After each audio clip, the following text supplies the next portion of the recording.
ప్రియమైన దేవుని బిడ్డలారా, దేవుని పిల్లలైన మీరు ప్రార్థన నిర్లక్ష్య పెడుతున్నారా? ప్రార్థన అంటే వెనకడుగు వేస్తున్నారా?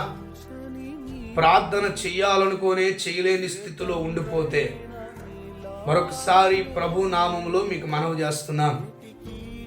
ఆయన వాక్యం ఈ రీతిగా సెలవిస్తూ ఉంది. ఆయనకు ప్రార్థన చేయవారందరి ఎడల కృప చూపుటకు ఆయన ఐశ్వర్యవంతుడైన దేవుడు.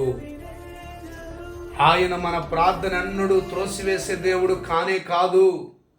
నీవు నిజంగా దేవుని సందులో మొర్ర పెట్టగలిగితే, దేవుని సందులో విజ్ఞాపన చేయగలిగితే, ఏది నీకు అవసరమైందో, ఏది అసాధ్యముగా నీ ముందు నిలబడిందో, ఏది అడ్డుగా నిలబడిందో, ఏది నిన్ను కలవర పెడుతుందో వాటన్నిటి నుండి తీసివేయగల దేవుడు. ప్రార్థనకు మించిన శక్తి కలిగిన ఆయుధం భూప్రపంచంలో ఏది లేదు. దీన్ని గమనించకే చాలా మంది వారి జీవితాల్లో ప్రార్థన నిర్లక్ష్య పెడుతున్నారు. ప్రార్థన చేయలేని స్థితిలో ఉండిపోతున్నారు.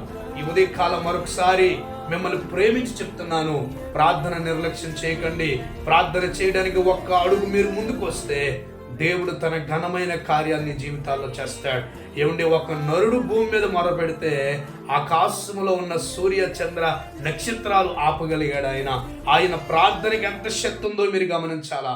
అలాంటి శక్తి కలిగిన ప్రార్థన, అలాంటి బలమైన ప్రార్థన, అలాంటి దేవుని బిడ్డలారా శక్తి కలిగిన బలమైన అద్భుతమైన ప్రార్థన నిర్లక్ష్య పెట్టుట ద్వారా నీ జీవితంలో ఏది పొందుకోలేవు. దేవుడు ఎన్ని వాగ్దానాలు నీ కొరకు నా కొరకు అనుగ్రహించాడు. అడుగుడే నేను మీకు ఇస్తానన్నాడు, వెతుకుడే నేను మీకు దొరుకుతును అన్నాడు, తట్టుడే మీ కొరకు తెరవబడును అన్నాడు. ఇన్ని వాగ్దానాలు పక్కన పెట్టి ప్రార్థన నిర్లక్ష్య పెడితే ఎలా దేవుని కార్యాలు నీ జీవితంలో చూడగలవు? ప్రార్థన చేద్దాం, దేవుని కార్యాలు కన్నులారా చూద్దాం. దేవుడి మాటలు దీవించునుగాక. ఆమేన్.